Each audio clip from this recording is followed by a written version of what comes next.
ఇక ఆంధ్రజ్యోతి చూస్తే ఆంధ్రజ్యోతిలో ప్రధానంగా ముఖ్యమంత్రి గారు చెప్తున్నారు, తెలుగువాడిని గెలిపించుకుందాం, సుదర్శన్ రెడ్డిని ఉపరాష్ట్రపతిగా ఎన్నుకుందాం, ఒక తాటిపైకి వచ్చి ఓటేద్దాం అంటున్నారు. మరి ఒక తాటిపైకి వచ్చి నిజంగా మీ ఇండియా కూటమి, తెలుగు వాళ్ళందరూ పక్కన పెట్టండి, మీ ఇండియా కూటమి అంతా ఒక తాటిపైకి వచ్చి ఓటేస్తారో లేదో కూడా డౌటే.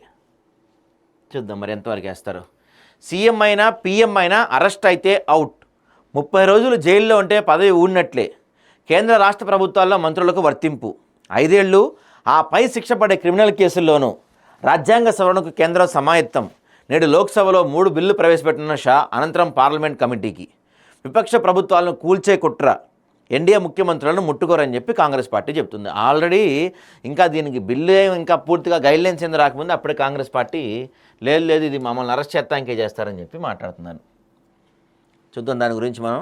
ఇక యూరియా వరి మాయ, రాష్ట్రంలో వరి సాగు పెరగడంతోనే యూరియాకు కొరత, పత్తి మొక్కజొన్న సాగు నుంచి మళ్ళుతున్న రైతులు, యాంత్రీకరణతో వరి సాగులో తగ్గిన కూలీల పాత్ర, శ్రమ తక్కువ ధాన్యం విక్రయాలు సులభం, సన్నాలకు బోనస్ ఇవ్వడంతో కూడా పెరిగిన ఆసక్తి అంటండి. సో యూరియా కొరత లేదు కానీ యూరియా కావాలనుకునే వాళ్ళు ఎక్కువయ్యారు, దానివల్లే ఈ కొరత అని చెప్పి ఆంధ్రజ్యోతిలో రాస్తున్నారు. ఇక ఏడుపాయల ఆలయం వద్ద చూసారు ఎట్లుందో, మొత్తం మునిగిపోయారు, మొత్తం గుడి మొత్తం మునిగిపోయింది. అసలు ఏడుపాయల ఆలయం వద్ద వరద ఉధృతి, గోదావరి కృష్ణా ఉగ్రరూపం, మేడిగడ్డకు 6.6 లక్షల క్యూసెక్కులు, ఎస్ఆర్ఎస్పీ 39 గేట్ల ద్వారా నీటి విడుదల, శ్రీశైలంకు 3.90 లక్షల క్యూసెక్కుల వరద, సాగర్ నుంచి 4 లక్షల క్యూసెక్కుల విడుదల, రాష్ట్రాన్ని వీడని వాన, రాకపోకలకు బ్రేక్.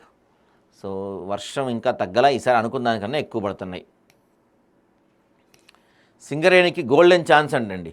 ఇకపై బంగారం రాగి అన్వేషణ కూడా, సంస్థ 136 ఏళ్ల చరిత్రలో తొలిసారి, వేలంలో కర్ణాటక దేవదుర్గ్ బ్లాక్ సొంతం, 5 ఏళ్ల పాటు గనుల కోసం అన్వేషణ, మరిన్లో దక్కనున్న 37.7% రాయల్టీ, సీఎం రేవంత్ బట్టి అభినందనలు, దేశంలో అగ్రగామిగా నిలవాలని ఆకాంక్ష. సో సింగరేణి మొట్టమొదటిసారిగా ఈ బంగారం రాగి అన్వేషణ కూడా చేయబోతుందంట. సో ఇవి మనకి ఆంధ్రజ్యోతిలో ప్రధానంగా కనిపిస్తున్న వార్తాంశాలు.